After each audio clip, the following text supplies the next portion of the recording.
Hello दोस्तों, आप सभी का स्वागत है हमारे चैनल पर। आज मैं एक ज़ॉम्बी मूवी को एक्सप्लेन करने वाली हूँ। मूवी के शुरुआत में हमें जेरी नाम के एक आदमी को दिखाया जाता है जो अपनी वाइफ केन और अपने दोनों बेटियों के साथ अपना शहर छोड़कर दूसरे शहर के लिए जा रहा था।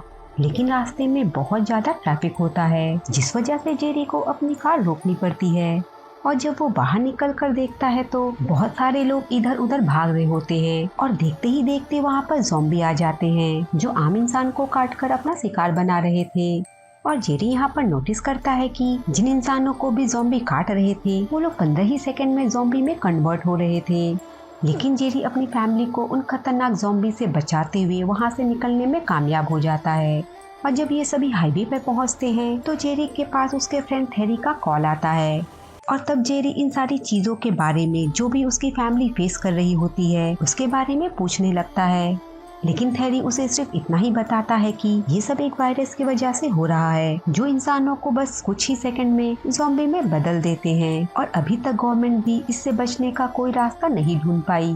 यहाँ पर जेरी थेरी से अपनी फैमिली को बचाने के लिए हेल्प मांगता है। और तब थेरी उससे कहता है कि वो 1 घंटे में पास ही के मॉल में एक हेलीकॉप्टर को भेजेगा जो उसे और उसकी फैमिली को रेस्क्यू करेगी। थोड़ी देर बाद जेरी अपनी वाइफ के साथ उसी मॉल के अंदर चला जाता है क्योंकि उसकी बड़ी बेटी को अस्थमा की बीमारी होती है। और जब वो उसकी मेडिसिन को फार्मेसी सेक्शन में ढूंढ रहा होता है तभी उसे अपनी छोटी बेटी की चीखने की आवाज सुनाई देती है। और जब वो उस तरफ देखने जाता है तो 2 लोग उसकी वाइफ से जबरदस्ती सामान छीन रहे होते हैं। और जब जेरी उन्हें रोकने की कोशिश करता है तो वो लोग उस पर गोली चलाने लगते हैं और तब जेरी भी उनको अपने गन से शूट कर मार देता है। ये लोग जब यहाँ से बाहर निकलते हैं तो जेरी अपने फ्रेंड को कॉल करता है। तब थेरी उससे कहता है कि वो अभी उसके पास हेलीकॉप्टर नहीं भेज सकता क्योंकि सारा हेलीकॉप्टर ऑलरेडी मिशन के लिए जा चुका है। लेकिन अगले दिन सुबह होते ही वो किसी तरह भी जेरी और उसकी फैमिली को बचाने के लिए आएगा। और तब जेरी उसे कहता है कि तुम हमको मॉल के पास वाले अपार्टमेंट की छत पर मिलना। अब उस अपार्टमेंट में जाते ही उन्हें वहाँ एक स्पेनिश फैमिली मिलती है और ये लोग पूरी रात उनके फ्लैट में गुजारते हैं। और अगले दिन जेरी उस फैमिली को भी अपने साथ चलने के लिए इनवाइट करता है लेकिन वो लोग उसे मना कर देते हैं। जिसके बाद जेरी अपनी फैमिली के साथ इस अपार्टमेंट के छत पर जाने के लिए निकल जाता है। लेकिन बीच रास्ते में कुछ ज़ॉम्बी उन पर अटैक कर देते हैं और उनमें से एक ज़ॉम्बी जेरी के ऊपर हमला करके उसे मारने ही वाला होता है कि तभी उस स्पेनिश फैमिली का लड़का जिसने उनको अपने फ्लैट में रहने के लिए जगह दी थी वो वहां आकर उस ज़ॉम्बी को मार देता है।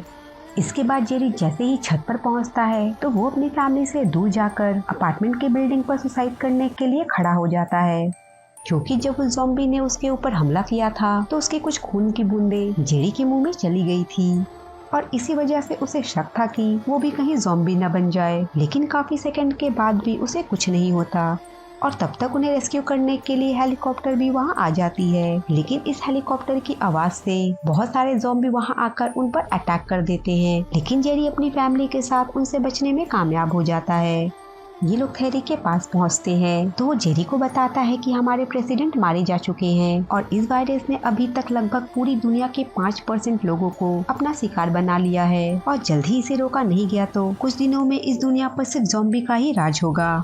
इसके बाद थेरी जेरी को इस शिप पर मौजूदा एक डॉक्टर फेस बैच के बारे में बताता है जो वेरिरोलॉजिस्ट है जिनका काम होता है कि हर खतरनाक वायरस के ऊपर रिसर्च करना और उनकी वैक्सीन बनाना। और थेरी से बताता है कि अभी तक हमारे रिसर्च से पता चला है कि ये वायरस सबसे पहले साउथ कोरिया में देखा गया था और वहाँ से ये वायरस पूरी दुनिया में फैल गया।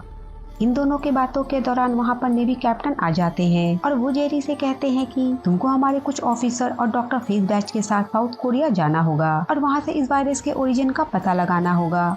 लेकिन जेरी मना कर देता है और तब थेरी उसे समझाता है कि अगर तुम्हें तुम्हारी फैमिली के साथ इस शिप पर सुरक्षित रहना है तो तुम्हें इस वायरस को रोकने के लिए हर वो काम करना पड़ेगा जिसमें आम इंसानों की जान बचाई जा सके। जिसके बाद जेरी अपनी फैमिली से मिलकर मिशन के लिए चला जाता है। काफी देर तक सफर करने के बाद ये लोग साउथ कोरिया पहुंच जाते हैं और जब ये सभी अपने आसपास देख ही रहे होते हैं कि तभी कुछ ज़ॉम्बी शोर सुनकर उन पर अटैक कर देते हैं।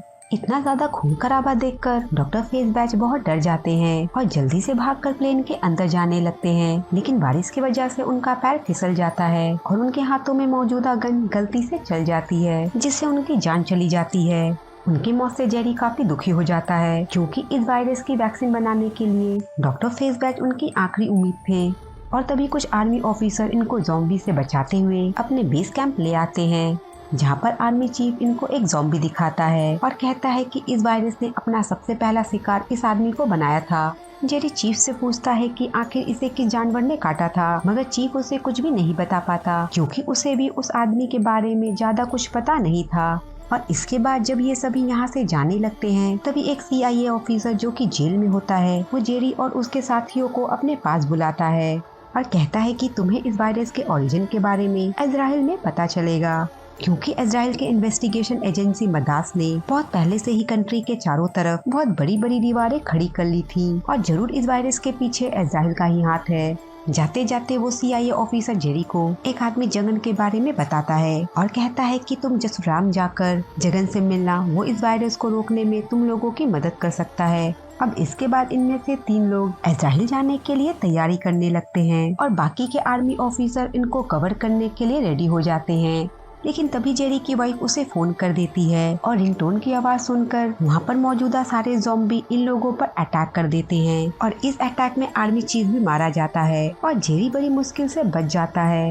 इजराइल पहुंचकर वो सबसे पहले जगन से मिलता है, जिसके बारे में उसको CIA ऑफिसर ने बताया था। लेकिन जब जेरी जगन से इन सारी चीजों और ज़ॉम्बी के बारे में पूछता है तो वो उसे कुछ ज्यादा साफ साफ नहीं बता पाता। और तभी यहाँ पर इजराइल की जनता इकट्ठा होकर अपना नेटिव फेस्टिवल सेलिब्रेट करने लगते हैं, लेकिन इस सेलिब्रेशन में बहुत ज्यादा शोर हो रहा था। और तब जेरी जगन को आवाज कम करने के लिए बोलता है क्योंकि वो जानता है कि ज़ॉम्बी तेज आवाज की तरफ अट्रैक्ट होते हैं। लेकिन तब तक बहुत देर हो चुका था क्योंकि ज़ॉम्बी काफी बड़ी संख्या में यहाँ पर आकर इजराइल की बनी दीवार को लांघने की कोशिश करने लगते हैं और कुछ ही देर में बहुत सारे ज़ॉम्बी दीवार फांदकर इजराइल की जनता पर हमला कर देते हैं। जेरी जल्दी से अपने प्लेन की तरफ भागने लगता है, लेकिन साथ ही वो ज़ॉम्बी से रिलेटेड एक बेहद ही अजीब चीज नोटिस करता है कि ज़ॉम्बी बहुत से आम इंसानों पर हमला कर कर उन्हें अपना शिकार बना रहे थे, मगर दूसरी तरफ कुछ ऐसे भी लोग थे जिनको वो ज़ॉम्बी हमला तो दूर देख भी नहीं रहे थे, जिसका मतलब ये था कि ज़ॉम्बी सिर्फ शरीर से फिट लोगों पर ही हमला करते थे और जो भी इंसान पहले से ही किसी बीमारी से पीड़ित होता है, ये ज़ॉम्बी उन्हें अनदेखा कर देते हैं। रास्ते में एक फीमेल ऑफिसर जेनी के ऊपर एक ज़ॉम्बी हमला करके उसके हाथों पर काट लेता है और तब जेरी जल्दी से उसके हाथों को काट देता है, जिससे उसकी जान बच जाती है और वो ज़ॉम्बी भी नहीं बनती। ये लोग भागते भागते एक एयरप्लेन में आ जाते हैं और तब जेरी जल्दी से जेनी के हाथों की ड्रेसिंग करने लगता है। थोड़ी देर बाद जब एयर होस्टेज प्लेन के वॉशरूम का गेट ओपन करती है तो एक ज़ॉम्बी जो वहाँ पर पहले से ही छिपा था वो उस पर हमला कर देता है और देखते ही देखते कुछ ही मिनटों में इस प्लेन में मौजूदा आधे से भी ज्यादा पैसेंजर ज़ॉम्बी में बदल जाते हैं।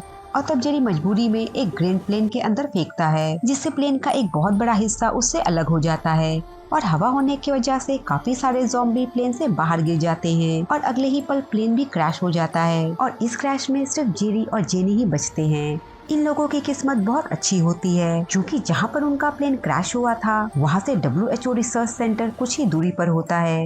ये लोग पैदल ही आगे का सफर तय करते हैं। वहाँ पहुँचने पर WHO के डॉक्टर उन दोनों का ट्रीटमेंट करते हैं क्योंकि जेरी भी प्लेन क्रैश में घायल हो गया था। जेरी होश में आने के बाद डॉक्टर को बताता है कि हम इस वायरस से बच सकते हैं, लेकिन इसके लिए हमें अपने अंदर किसी तरह की बीमारी पैदा करनी होगी क्योंकि अगर हम पहले से ही बीमार होंगे तो ये ज़ॉम्बी हम पर अटैक नहीं करेंगे। जेरी की बात सुनकर वहाँ पर मौजूदा सारे डॉक्टर एग्री हो जाते हैं, लेकिन उनके सामने सबसे बड़ी चुनौती ये होती है कि जो बीमारी वाली वैक्सीन ये इंजेक्ट करना चाहते थे वो WHO के विंग सेल में होती है, जहाँ पर लगभग 80 से भी ज्यादा साइंटिस्ट जो पूरी तरह से ज़ॉम्बी बन चुके हैं वो वहाँ पर घूम रहे हैं। जिसके बाद जेरी, जेनी और उनमें से एक डॉक्टर वहाँ पर जाते हैं। धीरे धीरे ये लोग उस सेल की तरफ आगे बढ़ने लगते हैं और तभी गलती से उनसे एक आवाज हो जाती है, जिस वजह से वहाँ के सारे ज़ॉम्बी उन पर अटैक कर देते हैं और तभी जेरी ज़ॉम्बी का ध्यान अपनी तरफ करने के लिए दूसरी साइड भाग जाता है और बड़ी चालाकी से अपने आप को उसी विंग सेल में जहाँ पर वैक्सीन का सैंपल होता है उसी में लॉक कर लेता है। जेरी बहुत सारी वैक्सीन वाली बोतल और सिरिंज को लेकर वहाँ से निकलने लगता है। तभी उस सेल के बाहर एक ज़ॉम्बी आ जाता है और जेरी को कुछ समझ नहीं आता कि उस ज़ॉम्बी से कैसे बचा जाए, इसीलिए जेरी उनमें से एक बोतल निकालकर खुद को इंजेक्ट कर लेता है। और उसके बाद जब वो बाहर आता है तो वो ज़ॉम्बी उसको पूरी तरह से इग्नोर कर देता है। ये देखकर WHO के सारे डॉक्टर हैरान रह जाते हैं, लेकिन साथ ही वो बहुत खुश भी होते हैं क्योंकि उन्होंने इस वायरस का तोड़ ढूंढ लिया होता है। और उसके बाद जेरी बाकी के सारे ज़ॉम्बी से भी बचकर काफी आसानी से बाहर निकल जाता है। और यहाँ से निकलने के बाद वो सबसे पहले अपनी फैमिली के पास जाता है। और दूसरी तरफ हम देखते हैं कि गवर्नमेंट इस वायरस से बचने के लिए वैक्सीन के प्रोटेक्शन काफी बढ़ा दिए हैं, ताकि जो भी इंसान अभी तक इन्फेक्टेड नहीं है उनको इस वैक्सीन से बचाया जा सके। और इसी के साथ ये मूवी यहीं खत्म हो जाती है।